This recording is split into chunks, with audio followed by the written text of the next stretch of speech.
Hi hello வணக்கம். நம்ம இன்றைக்கி சொட்டு நீர் பாசனத்திற்கு தேவையான ட்ரிப் அண்ட் ட்ரிக்ஸை தான் சொல்ல போகிறோம். இது வரைக்கும் யாருமே சொல்லாத ஒன்று.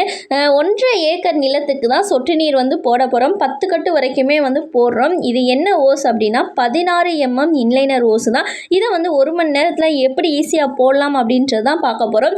இந்த ஓஸ் இருக்குல்ல, அந்த ஓஸோட 2 சைடுமே அட்டை இருக்கும். அந்த அட்டை மழையில் நனையாத மாதிரி நம்ம வச்சுக்கிறணும். அந்த அட்டைக்கு அடியில் 2 ஓஸ் கட்டை படுக்க வாக்கில் வச்சுட்டு நம்ம வீட்டில் இருக்கிற அந்த இரும்பு, அதோட வெயிட்டை பேலன்ஸ் பண்ணுற மாதிரி இரும்பு கடப்பறை ஏதாவது ஒன்று அதோட ஹோல்ஸ் மாதிரி நடுவில் இருக்கும். அதில் விட்டு நம்ம அதை ஸ்ட்ராங் பண்ணி ஒரு சுற்றுற மாதிரி நம்ம வச்சுட்டோம்னா அதுவாகவே அழகாக சுற்றி சுற்றி வரும். நம்மளுக்கு இழுக்க இழுக்க அதுவாக ரவுண்ட் ரொட்டேஷனில் வந்துக்கிட்டே இருக்கும்.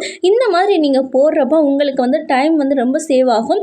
1 மணி நேரத்தில் 1 ஏக்கருக்கு கூட நீங்கள் போட்டு முடிக்கலாம். இந்த ட்ரிக்ஸ் நிறையா பேருக்கு தெரியாது. எத்தனை பேர்த்துக்கு இது பயனுள்ளதாக இருந்துச்சு அப்படின்னு நீங்கள் கமெண்ட் பண்ணுங்கள். இதே மாதிரி உங்களுக்கு பயனுள்ள வீடியோ வேணும் அப்படின்னா நம்ம சேனலை சப்ஸ்கிரைப் பண்ணுங்கள்.